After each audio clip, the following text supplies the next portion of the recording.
Young nun disappeared in 1982. 40 years later, her cross was found beneath the church floorboards. Sometimes, the things that break open our lives don't crash through like a storm.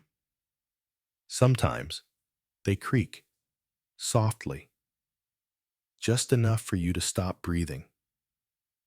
I didn't come back to St. Marguerite to unearth a body or a secret. I came back because I needed a job and because my father left me a letter with no apology, just an address. But life, real life, doesn't need your permission to change everything.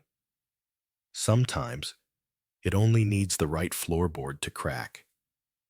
The town of Sainte Marguerite always felt like something from an old postcard. Cobblestone sidewalks, faded signage with curling letters, and a fog that settled low over the trees like it had been there since Genesis. When I stepped off the bus that September morning, I remember thinking the air smelled like wet hymn books and cedarwood, aged, stubborn, and unwilling to forget. I had been offered a part-time job as an archival assistant at St. Agnes Parish, a sprawling, stone-faced church that stood like a sleeping cathedral at the edge of town. My father's last letter, written in trembling cursive I barely recognized, had ended with a single sentence. If you want answers, go to St. Agnes. It's where it started. He didn't say what it was. He never did. Not when I was 16 and asked about the locked box in his closet. Not when I was 23 and found a photograph with a woman's face torn out and only the handwritten words Celeste 1982 left on the back. He'd just shake his head and say, "The past isn't buried, it's entombed." I didn't know then that those words were more literal than poetic. The church was bigger than I'd imagined, cold and commanding. A blend of Gothic arches, arched stained glass windows, and time-worn confessionals. I was introduced to the head librarian, a soft-spoken woman named Miriam, who handed me a ring of brass keys and said, "Start with the East Wing. It's been closed for years." Then she looked at me for a beat too long, like she was about to say something else, and didn't. By late afternoon, the pews glowed with colored light as the sun filtered through stained glass. I was in the far end of the East Wing, dust layering everything like snowfall that had never melted. I started clearing prayer benches and cataloging hymnals until I stepped forward and heard it. That sound, the sound that doesn't belong to the present. It was just a soft creak beneath my left foot, but something about it didn't feel structural. It felt like breath. I crouched, pressed my ear against the floorboard. Another creak, hollow. I pried at the wood with the end of a candle snuffer. The board came loose more easily than expected, snapping up with a dry crack. Dust swirled into the air like ashes, and there, tucked between splinters and time, was something silver. I pulled it free gently. It was a small crucifix, tarnished but intact, the chain frayed and delicate. On the back, engraved faintly in cursive script, Celeste B, 1982. My stomach dropped. I knew that name. Not from school, not from church records, but from a dream. Or maybe it was a nightmare. My mother, once, during a fever, had whispered it in her sleep. "Celeste, come back." I stared at the cross for what felt like a century. The metal was cold in my palm. Too cold. The kind of cold that comes from being shut away for too long. The rest of the day passed in a haze. I tried to keep working, but my thoughts were pinned to the name. That night, I took the cross home, placed it on my desk, and stared at it under the soft glow of my reading lamp. I tried Googling Celeste Beaumont, St. Agnes Church, but found nothing. No obituary, no article, no photos. Just an absence so absolute it felt curated. I didn't sleep well. Around 3 a.m., I jolted awake to the sound of wood creaking. I froze in bed, heart hammering. It was subtle, but it wasn't my apartment. It was lower, rhythmic, like steps in the church. I pressed my ear to the wall, holding my breath. Silence. Maybe it was just old buildings settling. Maybe it was just my guilt catching up to me for not visiting my father more often, for not asking harder questions when he was alive. But deep down, I knew it wasn't guilt. It was something else. The next morning, I returned to the church. The crucifix was in my coat pocket. I retraced my steps to the east wing, stood again over the same board. I tested it. It creaked. I reached down again, wondering if there might be more. But there was only the darkness beneath. I found Sister Agnes seated alone in the back pew of the main chapel. She was in her late 70s, her white habit nearly blending into the sunlit marble. I approached slowly, introduced myself. When I asked her about Celeste Beaumont, her gaze snapped up with a clarity that startled me. "You should not say that name aloud, child," she said, voice low but firm. "Why not?" I asked, trying to keep my voice steady. Her eyes drifted to the cross peeking from my pocket.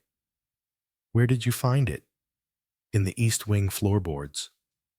Sister Agnes closed her eyes, lips trembling.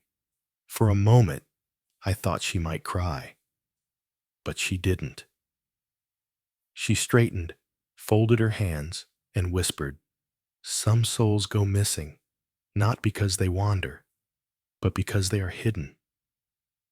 I waited for her to say more, but she simply stood and walked away, each step echoing off the chapel's vaulted ceiling. Back in my apartment that evening, I turned the cross over in my hands again. The engraving.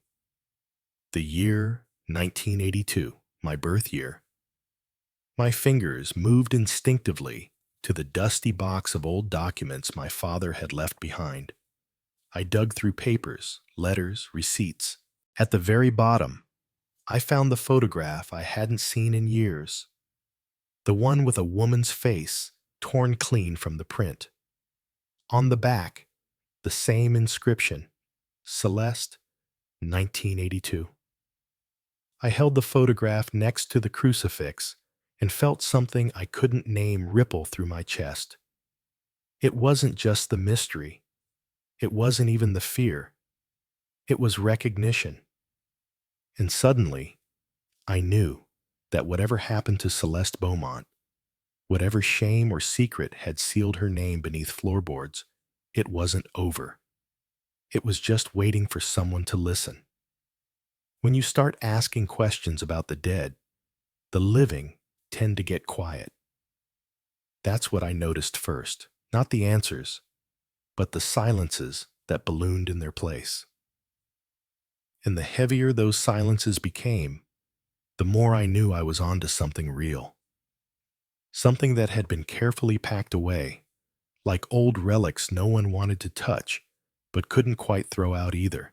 The name Celeste Beaumont clung to my mind like incense smoke, faint, sacred, and impossible to ignore. I whispered it aloud more than once when I was alone in the church, as if saying it again and again might summon some echo of her. But no voice answered, only the hollow rustle of wind against stained glass. By the third day, I began combing through the parish archive in earnest. St. Agnes kept meticulous records, births, baptisms, deaths, and departures. I found logs dating all the way back to 1926, each entry penned in beautiful cursive, organized by season, liturgical calendar, feast days. There were notes on choir members, handwritten letters from past bishops, newspaper clippings about church fairs and storm damage. But 1982? Blank. An entire year missing from the archive. Not torn, not redacted, just absent. The pages skipped from December 1981 to January 1983 without comment. No acknowledgments, no explanations, just white paper and silence. I flipped back and forth between the two entries like a child searching for a trick ending. But the gap remained. And it wasn't just the archive. When I checked the group photos hanging in the hallway just outside the nave, I noticed the difference. Every year, the sisters stood in front of the altar in rows, faces gentle, composed, serene. But in the frame for 1982, something was wrong. Not with the sisters themselves, but with the space. There was a clear void where someone had been cut out. Not photoshopped or blurred, but physically cut. A perfect oval of absence where a face had once been. A hollow shape in a lineup of smiles. I stood there, staring at that empty space longer than I'd like to admit, wondering what kind of shame justifies erasure. When I showed the photo to Sister Marianne, she barely glanced at it before saying, "That's old history. Best to let it lie." But I pressed her. "Who was cut out?" "I don't know." "You don't recognize the name Celeste Beaumont?" She paused, just for half a second, but I saw it. That subtle, involuntary flicker in her eyes. A tremor of memory. Then her face hardened. "I said I don't know," she repeated. And this time, she walked away. That afternoon, I decided to visit the one person no one else seemed willing to talk about, but who had been here through it all. Brother Nathan Carrick. Nathan wasn't a priest. He was what the church might once have called a lay brother, though no one really used the term anymore. He was mute from birth and had worked maintenance at St. Agnes for over 50 years. They said he spoke with his eyes, and after spending just 10 minutes with him, I understood what they meant.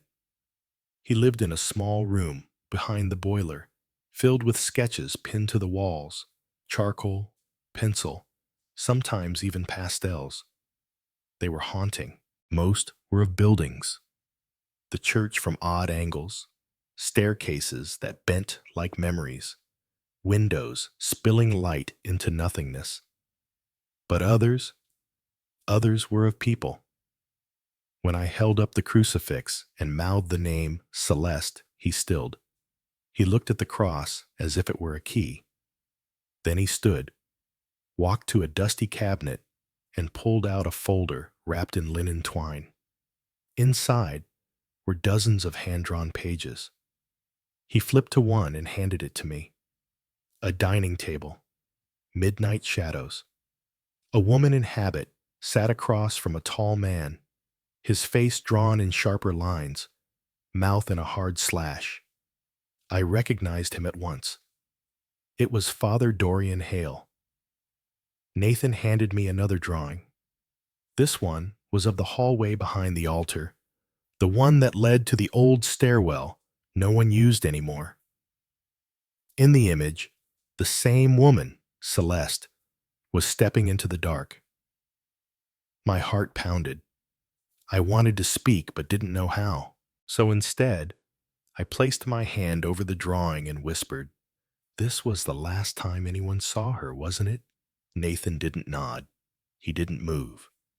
But his eyes filled with a sorrow I hadn't seen before.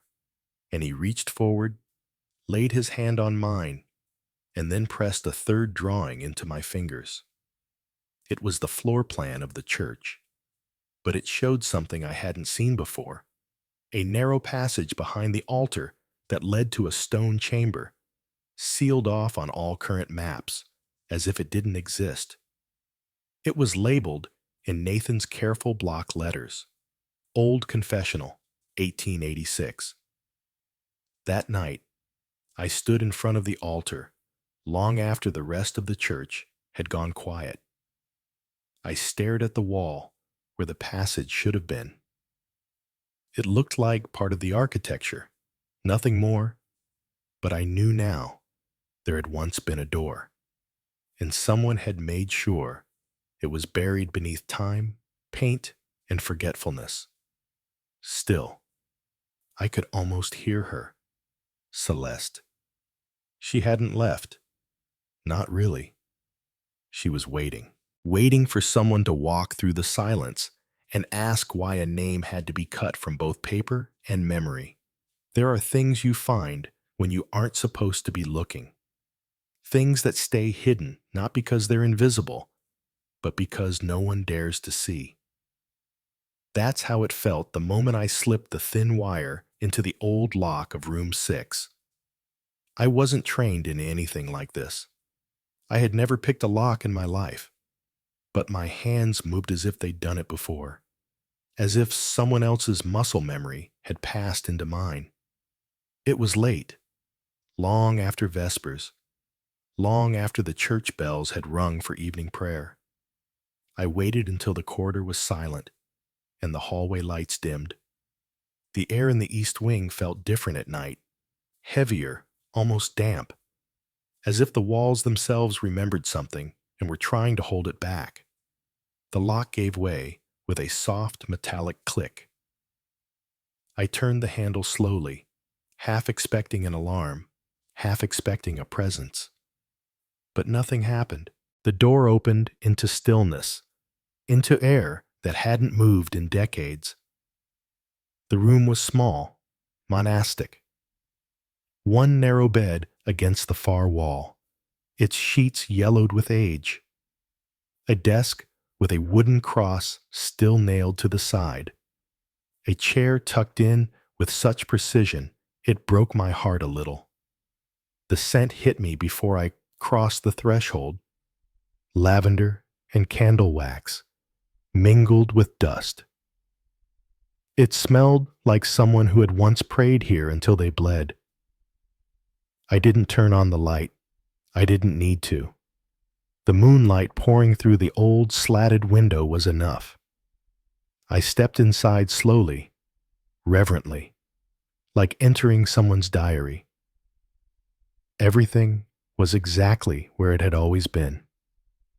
A pair of black shoes under the bed, a white rosary hanging from the mirror, and on the desk, a worn copy of the New Testament, the spine cracked down the middle from overuse. I lifted it gently, expecting nothing.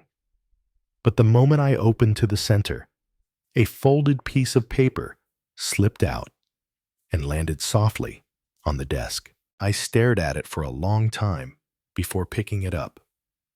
The paper was old, thin, the edges curled inward.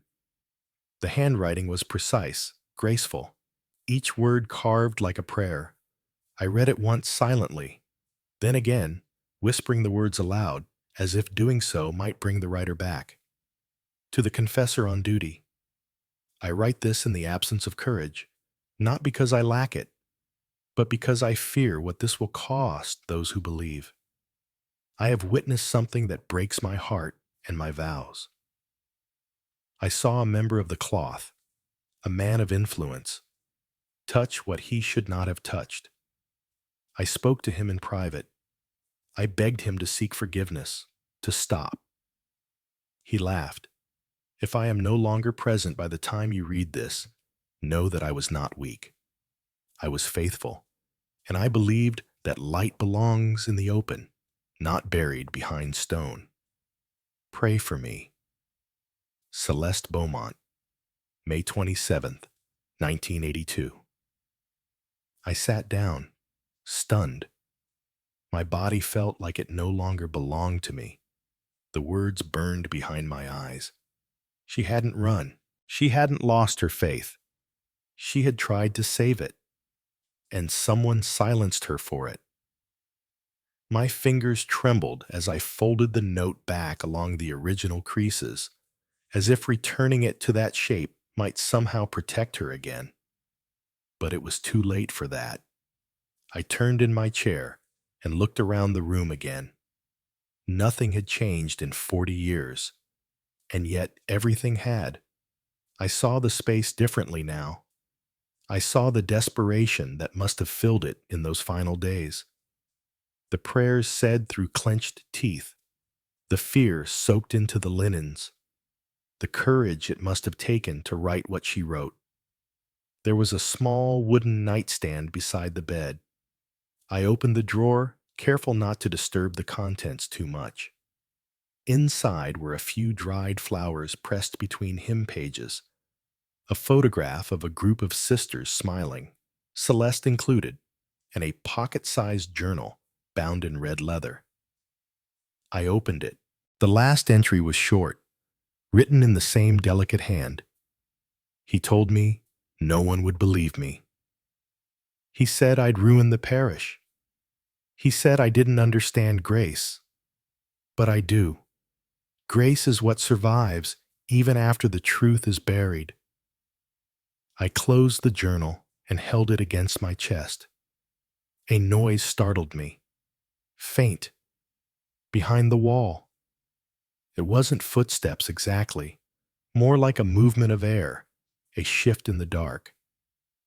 I turned toward the far corner of the room. There, nearly hidden behind a faded tapestry, was a small outline in the stone wall, a seam, a doorway. It had once been a door, sealed now with plaster and paint. I walked toward it, fingertips brushing over the cool stone. There was a tiny groove near the base, like something had been wedged there before it was sealed. My fingers fit into it perfectly. A confessional. The layout from Brother Nathan's sketch returned to my mind with clarity.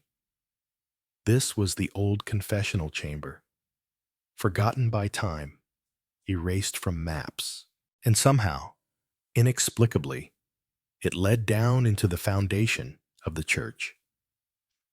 I stood there in the dim light of the moon, hand against the stone, and I whispered into the silence, "Celeste, what did they do to you?" And though no voice answered, the wall seemed to breathe. I didn't sleep after finding the journal. I couldn't.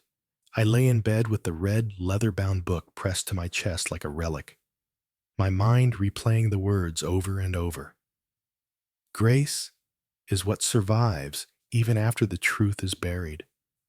I had always thought grace was something soft, delicate, a ribbon that tied people together in forgiveness.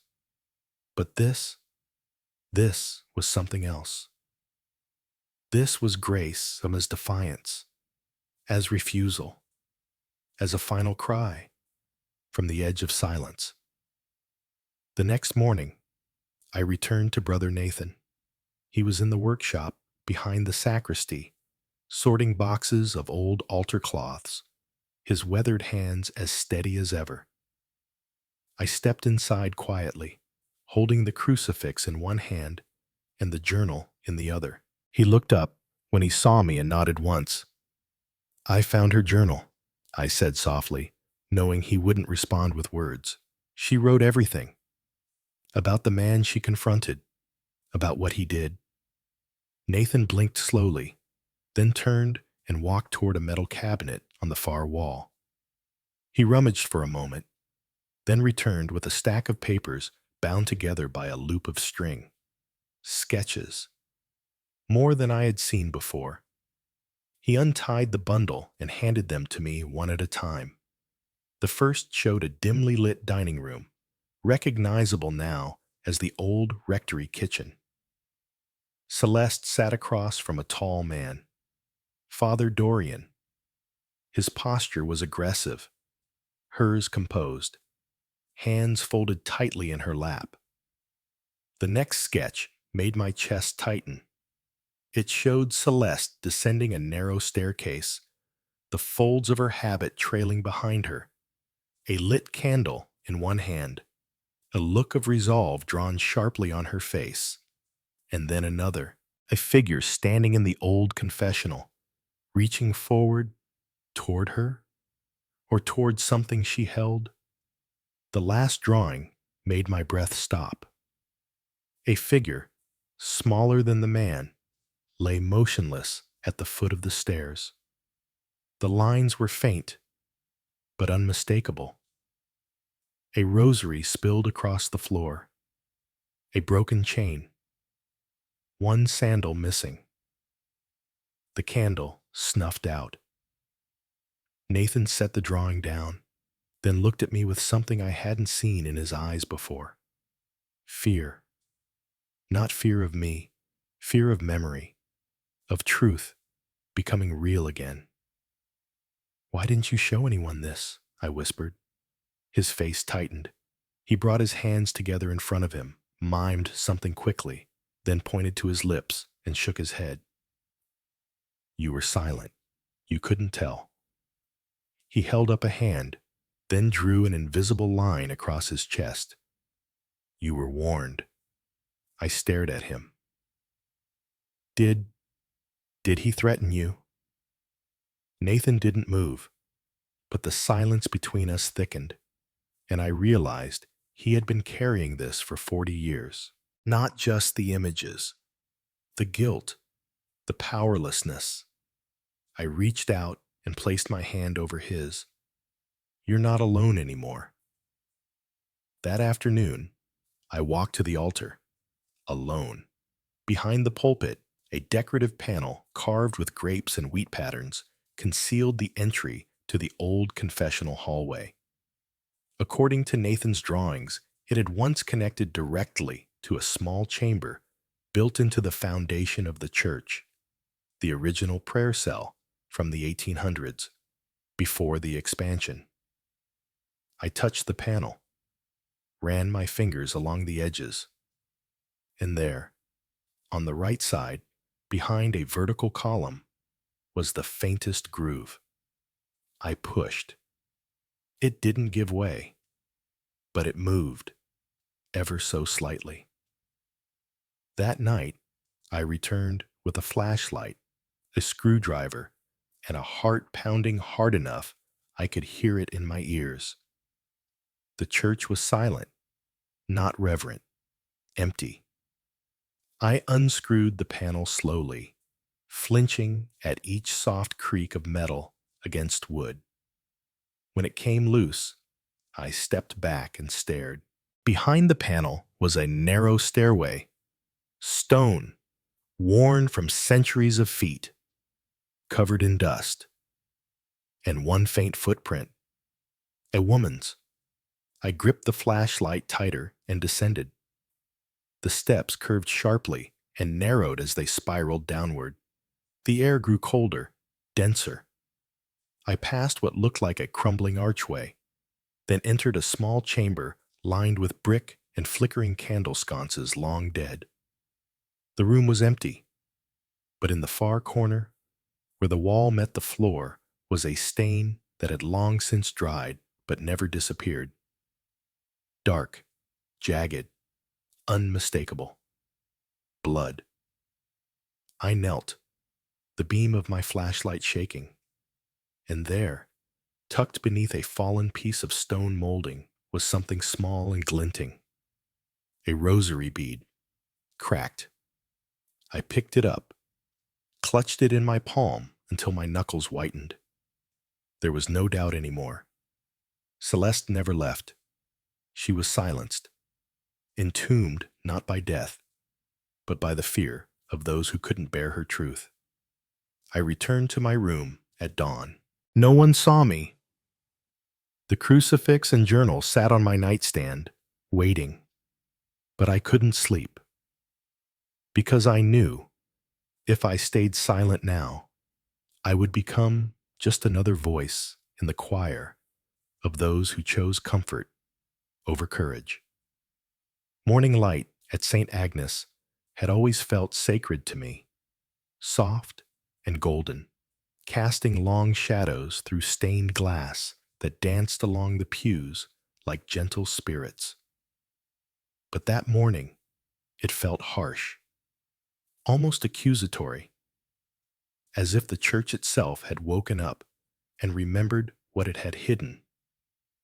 I didn't attend morning prayer. I couldn't sit beside the others and pretend nothing had changed. Instead, I stayed in my room, the rosary bead still resting on the edge of the desk, its crack running down the center like a wound that refused to heal. The journal sat beside it. The final entry was now burned into my memory. Grace is what survives even after the truth is buried. I stared at those words for a long time before finally standing and walking to the office of Father Dorian Hale. He looked surprised to see me, not afraid, just surprised. His office was pristine, as always. Books arranged by theme and liturgical season. A crucifix above his desk, perfectly centered. A single candle burning beside a framed photograph of his ordination. He motioned for me to sit. I didn't. Instead, I placed the crucifix on his desk, then the cracked rosary bead, then Celeste's journal. "I know," I said. He didn't flinch, didn't reach for anything, just looked at me with the calm of a man who had outlived many storms. "I found her room," I continued, "her journal, the passage behind the altar, the chamber below." Still, no reaction. Only the soft flicker of the candle between us. He leaned back slightly, folding his hands. "You're very determined."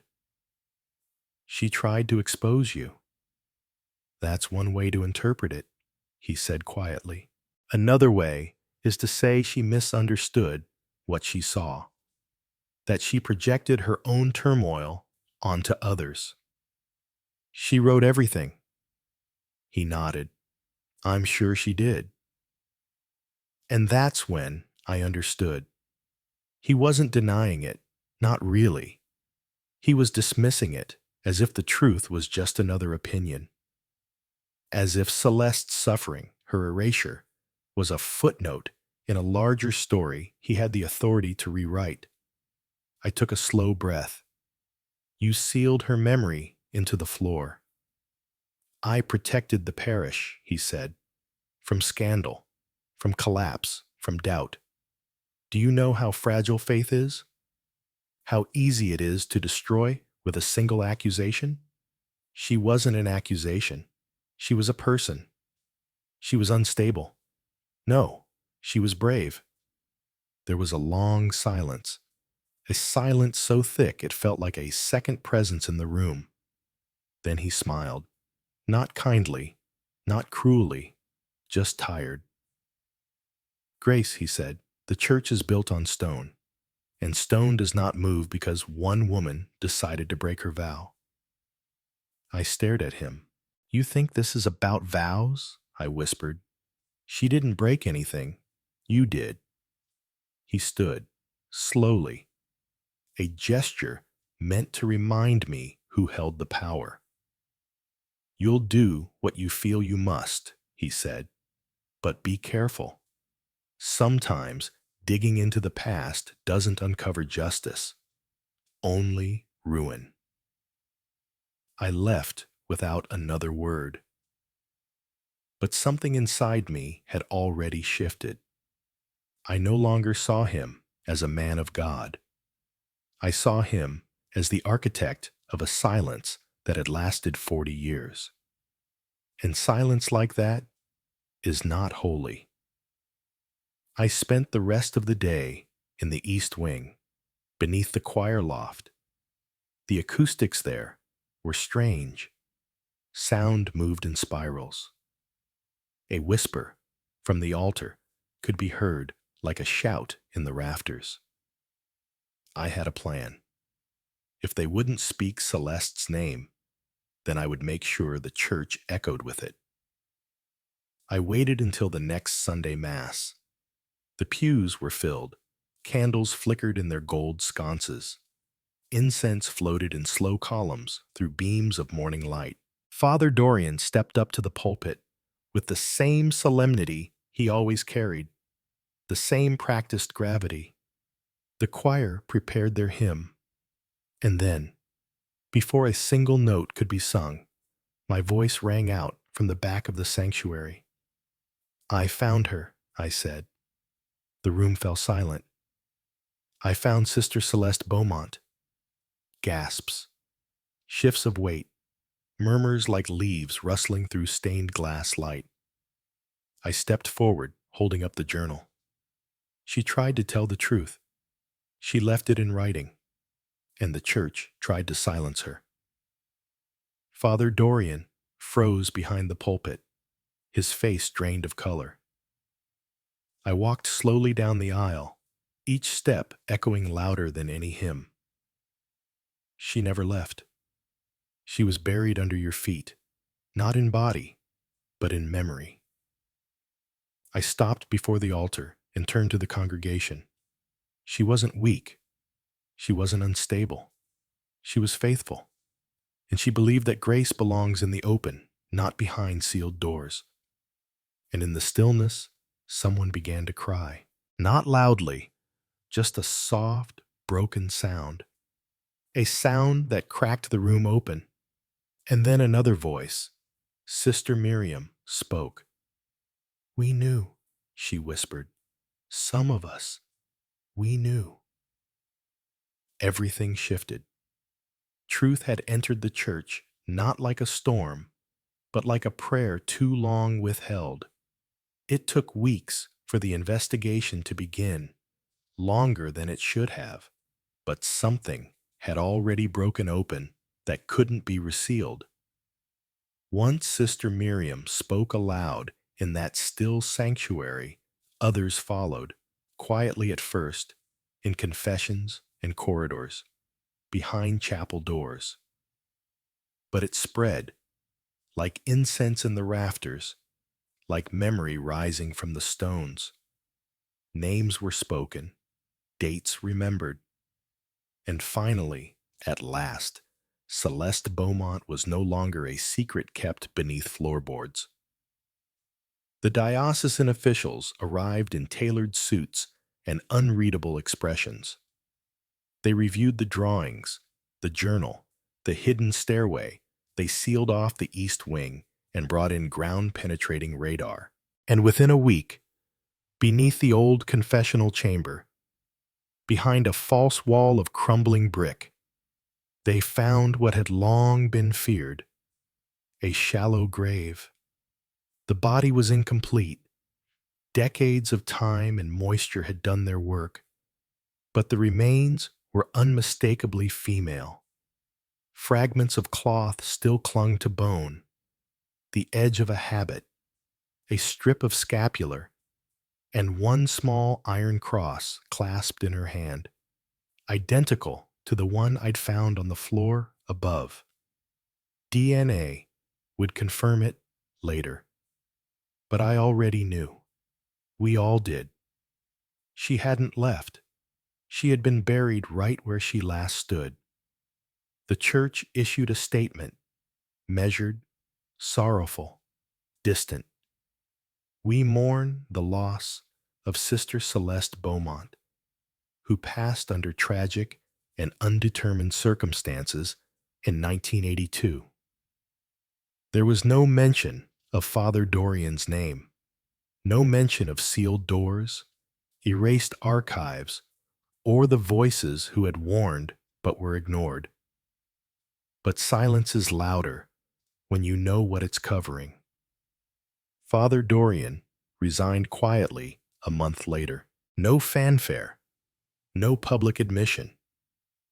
He cited health concerns and left for a monastery upstate. I watched him leave from a chapel window, his steps slow, but his back straight. A man unrepentant, but cornered by the weight of time. Sister Miriam, now finally free to speak, told me more in the days that followed. About the weeks leading up to Celeste's disappearance, the tension, the whispered arguments behind vestry doors, the way Celeste had grown quieter, not from fear, but from resolve. She had warned them. She had begged the others to see. But in their fear of losing the church's name, they had sacrificed her voice. She wasn't afraid to be ruined, Miriam whispered, tears sliding down her cheek. She was afraid to become forgettable. We held a memorial, not in the sanctuary, not under gold domes and marble, but in the old stone courtyard where Celeste used to pray in the mornings, alone. We read from her journal. We spoke her name. We placed her broken rosary bead beneath the roots of a young elm tree newly planted in her memory. And as the sun broke through the clouds that day, I looked up and saw light spill across the stone in patterns that felt almost familiar, like the touch of a hand long vanished, like the final line of a prayer whispered too many years too late. In the end, it wasn't justice we gave her. Not really. But we gave her back her story, and sometimes that's where resurrection begins. Because the church may forget, the records may vanish, but stone remembers. And somewhere, beneath the altar and beneath the fear, a woman once stood with trembling hands, holding grace not as forgiveness, but as truth. The kind that does not rot, the kind that does not stay buried,